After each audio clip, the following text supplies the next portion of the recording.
उरणमधील तरुणीच्या हत्येनं संपूर्ण देश हादरला आहे। 22 वर्षांच्या यशश्री शिंदे शरीराची विटंबना करून तिला अत्यंत क्रूर पद्धतीने मारण्यात आलं। त्यानंतर फरार झालेल्या आरोपीच्या मुसक्या आवळण्यात नवी मुंबई पोलिसांना यश आलं आहे। नवी मुंबई पोलिसांनी कर्नाटकातून दाऊद शेखला ताब्यात घेतलं। त्यानंतर त्याला मुंबईत आणून रिमांडसाठी त्याला पनवेल कोर्टात हजर करण्यात आलं। कोर्टाकडून आरोपी दाऊदला 7 दिवसांची पोलीस कस्टडी देण्यात आली आहे। पण ऐनवेळी पोलिसांनी आरोपीला कोर्टासमोर हजर करण्याची वेळ बदलली। तसेच त्याला उरण कोर्टात हजर केलं जाणार होतं, पण रात्रीच्या वेळी आरोपीला पनवेल कोर्टात हजर करण्यात आलं।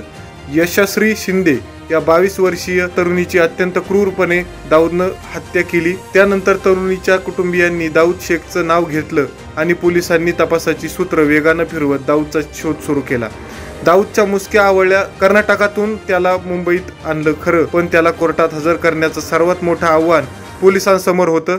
आरोपीने केलेल्या कृत्यामुळे उरणमधील वातावरण तंग आहे। यापूर्वीच यशश्री शिंदेच्या निषेधार्थ संतप्त नागरिकांनी उरणमध्ये मोर्चा काढला होता। एकंदरीत परिस्थिती पाहता पोलिसांनी आरोपीला कोर्टासमोर हजर करण्याच्या वेळेत अचानक बदल केला आणि त्याला रात्री कोर्टासमोर हजर करण्यात आलं। आरोपीला रात्री कर्नाटकातून मुंबईत आणलं गेलं। सुरुवातीला उरण येथील कोर्टात हजर केलं जाणार होतं, मात्र रात्री पोलिसांनी आरोपीला पनवेल कोर्टासमोर हजर करण्यात आलं।